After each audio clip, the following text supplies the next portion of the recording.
Oke, assalamualaikum warahmatullahi wabarakatuh. Selamat pagi, selamat pagi di kelas 8 yang saya ini. Jadi untuk kesempatan kita kali ini kita akan sedikit membahas tentang namanya jaringan komputer. Nah, seperti yang kita ketahui, jaringan komputer ini sangat banyak, sangat luas sekali. Ada yang berdasarkan area, topologinya, bahkan ada alat-alatnya juga. Nah, kita akan sedikit mereview sebelum kita masuk ke materi berikutnya. Yang pertama adalah kita mengingat namanya jaringan komputer berdasarkan area.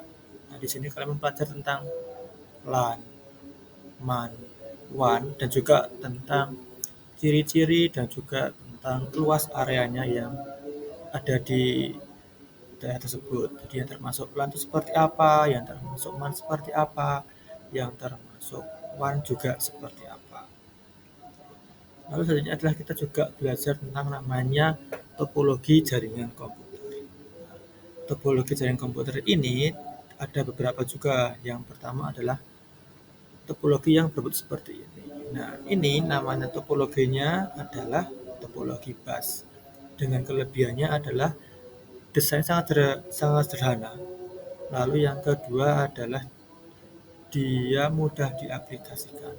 Nah, untuk kekurangannya adalah apabila satu yang hijau ini hilang, itu masih bisa menyambung. Yang penting adalah yang di tengah-tengah ini, garis tengah tidak rusak. Kalau itu rusak, nanti semua komputer akan mengalami kerusakan. Lalu yang kedua adalah topologi yang berbentuk seperti ini. Nah, ini namanya topologi star. Hampir sama dengan topologi bus. Yang penting adalah dia di kekurangannya. Kalau dia rusak di bagian tengah-tengah, dia akan langsung berefek pada semua klien-kliennya. Tetapi kalau rusaknya di satu klien, dia tidak akan mempengaruhi klien yang lain. Lalu adalah topologi yang seperti ini. Nah, ini namanya topologi tree. Ini adalah topologi yang digunakan di SMP 5. Jadi kelebihannya adalah topologi ini mudah untuk dikembangkan. Jadi satu bagian itu tidak akan berpengaruh di bagian yang lainnya.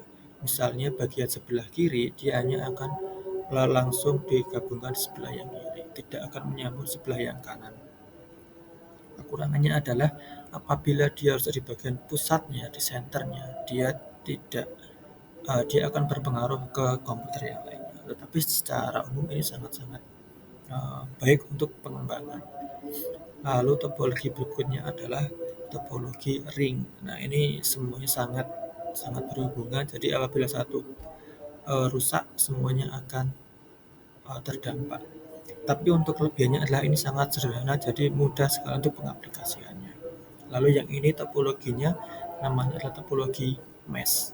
Kelebihannya adalah apabila satu klien rusak, itu tidak akan berpengaruh di yang lainnya karena masih banyak jalur-jalur yang bisa digunakan. Untuk kekurangannya adalah dia membutuhkan perangkat yang lebih besar dan lebih banyak.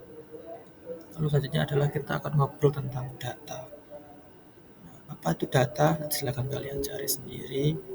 Lalu ada juga ancaman pada data yang sangat-sangat kita harus waspadai.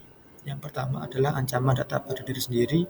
Contohnya adalah seperti ini. Jadi kalian memfoto KTP, SIM, lalu STNK atau bahkan kartu kredit itu juga sangat-sangat tidak dianjurkan, sangat-sangat dilarang.